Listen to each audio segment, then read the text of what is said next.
Hi, it's Acid Alex here, and I am going to be doing a very requested video about BPD, borderline personality disorder. In the UK, it's more known as emotionally unstable disorder, but I've always identified with BPD a lot more than the emotionally unstable, even though emotionally unstable sounds a lot more, it explains it a lot better, because borderline makes you sound like you've got different personalities, but people know what borderline means more than emotionally unstable disorder, and they don't know that the two are linked the same thing. So I was going to just kind of go through my medication, what I'm on right now, and I was going to talk about some of the symptoms that I have. There might be a few trigger warnings in here. I don't really know what they're going to be, but if you're having a bit of a sensitive day today, don't really carry on with this video. Thank you. Anyway, so let's talk about my medications right now. I've recently went on some new medication. It makes me into a bit of a zombie. I've only been taking it for 3 days and I have already felt very strong effects from it. It's a very low dose because I'm very sensitive to medication.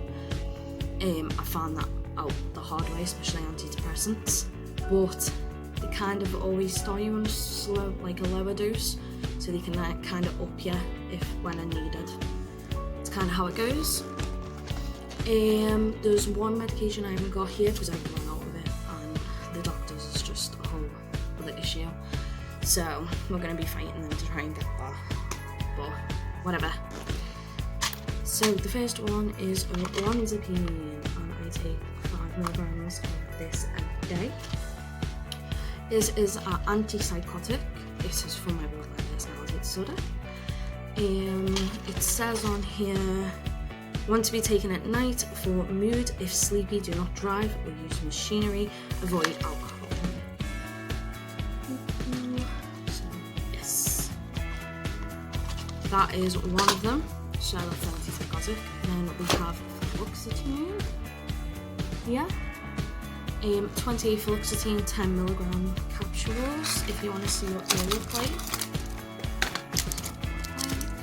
10 milligrams is really hard to come by. We had a lot of problems with the pharmacy because my doctor had put 10 milligram tablets of fluoxetine, and if you take fluoxetine, you will know that they don't really come in tablet form, they come in capsules like this.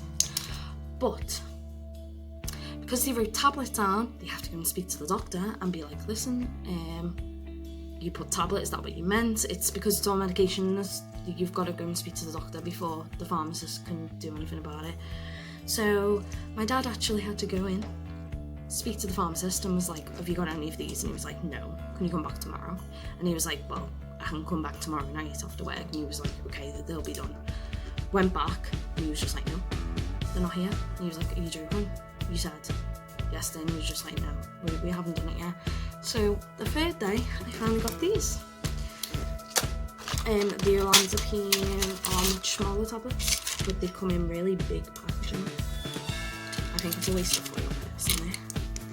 And the tablets itself, I'll just get one because I need to take one. It's nice anyway. Ooh, it's tiny. They're so it's so small for what it does to a person. It's crazy. And it turns me into a zombie. I've had to have 2 cups of coffee just to do this, and you can tell that I'm just knackered. I was going to do my makeup, but I just thought I'd show you what it's like. Like, some days you can't get out of bed, it's really hard.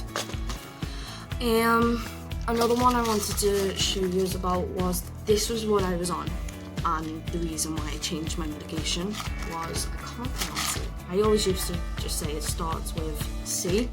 See if we can get it to focus. Can't get it to focus. Focus a little bit. It's like chlorpromazine. if anyone can kind of any see. But basically, these were to be taken when and if needed. And that didn't really work for me because my anxiety would be like, would I need it? Do I really need it? Or do I just want to feel a bit better? But surely if you're feeling like that, then you're going to need a tablet. So I don't know. And basically it says on the bottle, one to be taken 3 times a day when and if required. If sleepy, do not drive or operate machinery. Avoid alcohol. This was the side effect I ended up getting. Listen. Protects skin from sunlight, even on cloudy days. Avoid sunbeds. Right. I don't go out a lot at all. I don't go out a lot. I find it hard to go out. I never go out. I'll go out with people. I never really go out on my own.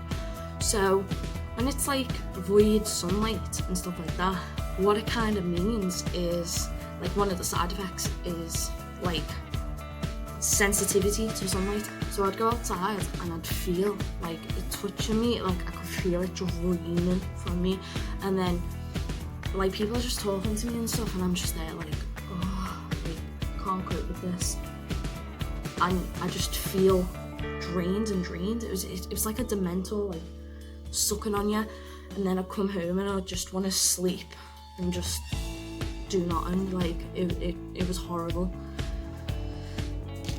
I can't really remember what were the side effects. I haven't took these for a while.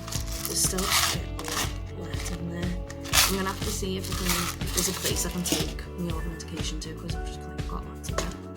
I also take propanol. I haven't got any of that like around because I took it all, and it didn't come on me with a prescription, so I'm gonna have to pop them in again and then like get it. And it takes 2 days to pend through the system.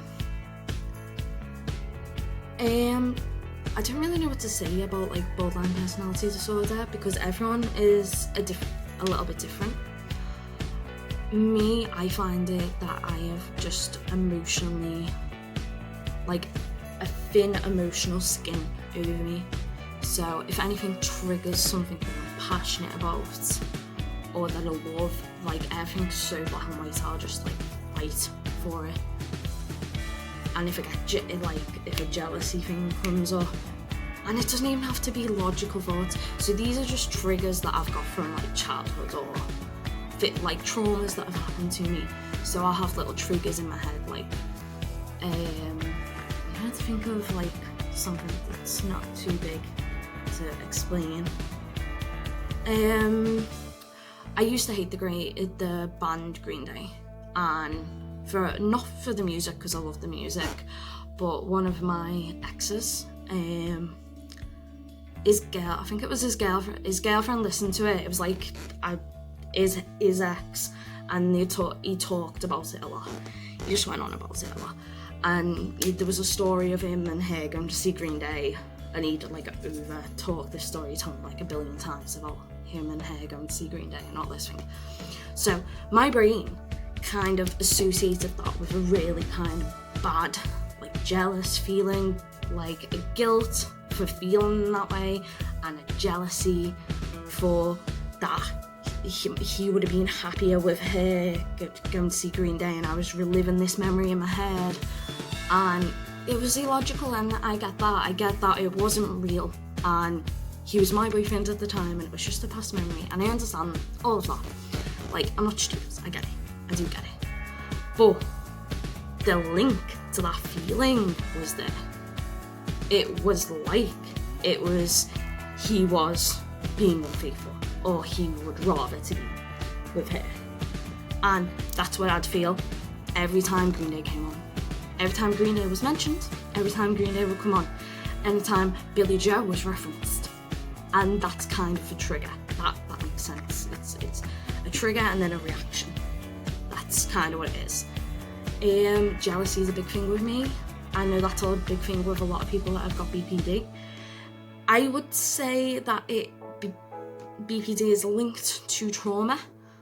I've always kind of said everyone I've met with BPD has a lot of childhood trauma, same as me. However, on groups, on support groups I have been part of on Facebook and otherwise, some people have said that they have got it, but they've had like a great upbringing, and they've got BPD, and maybe half of it is genetic, and my mum had bipolar, so it could be genetic, but again, it's a scale thing, so some people could be a lot worse than other people. Some like suffer from different symptoms, so I think you can't really judge one person's experience to be the whole disorder, I guess. And then when you start adding other disorders in, like anxiety, so my borderline personalities would be like feeling impulsive, it's feeling, I don't know, it wants to do something needs to change, and then your anxiety is just like, no, something bad's gonna happen, if you do that, something bad's gonna happen. And then, but the other side of you is like, do it, go on, you want to do it, it's gonna make you feel good, come on, we'll do this, we'll do that, we'll call these people up, we'll go on a drive, let's do something mental.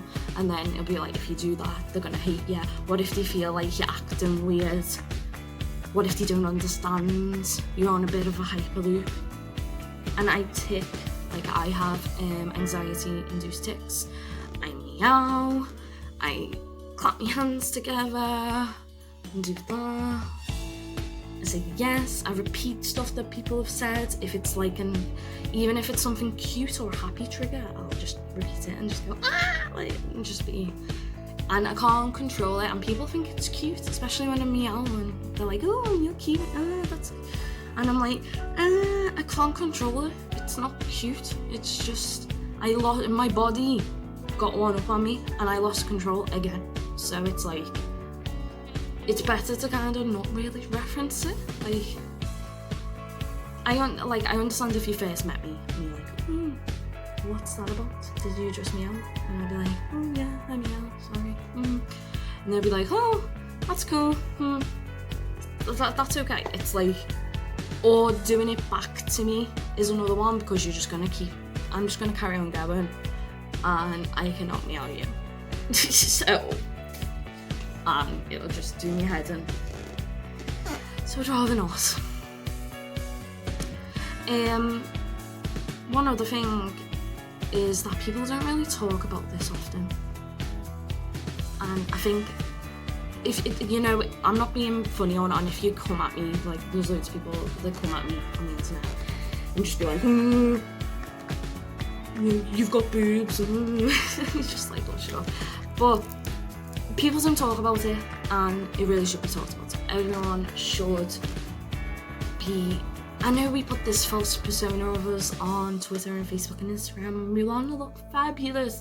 We want to have on point fucking highlighter and cool hair and all that. And that's cool, it's great. You're your own PR manager. Like, do what you want to do and be who you want to be, and that's great. But you've got to know there's another side of the story, and at home people look like this. People look human. They don't look all, like, even me, like I look all jokery on TikTok and I look great, and then, but like if you see me walking down the street, I don't look like that, you know what I mean? I do sometimes when I dress up and stuff, but on the average daily, this is kind of like what you get. And like staying in bed and finding it hard to eat and finding it hard to self-care, and then people taking the piss out of you, saying that you're lazy or that you should get a job or all these other things, like, oh, you think you're an internet model, and you're just like, well, yeah, apparently, and I like it, so well. And it's just that. Be real with yourself, be real with people, let other people know they're not alone, because you're not alone. And I spent a lot of my childhood thinking that everything that was happening to me was just fucking shit, and there was no one else out there that would get it, no one else that would understand. I never thought I was going to have a boyfriend so understanding, and I got there, and if I can get there, anyone can. You've just got to keep with it. As long as you care, other people will care. You've got to love yourself. If you love yourself, people are going to love you. because they can see that you know your worth, you know who you are, kind of thing. And I've struggled with my identity so much. Look, I have got 2 colours in my hair. Like, my basic gist is just that you're not alone. And there's things you can do. I remember when I first got diagnosed, I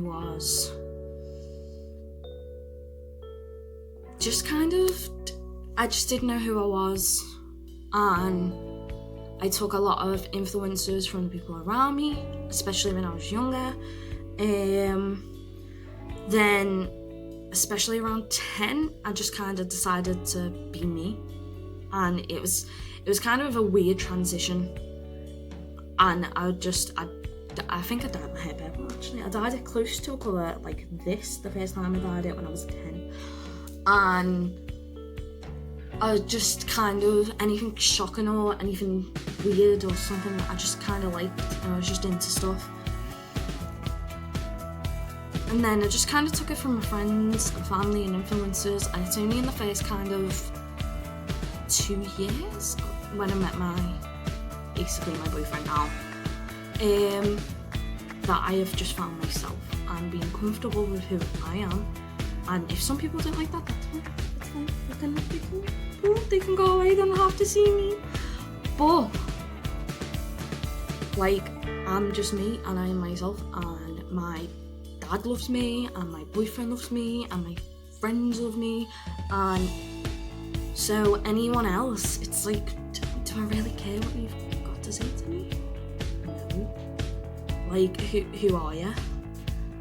And I don't really care, just scroll, or leave me alone, or don't speak to me, that's fine.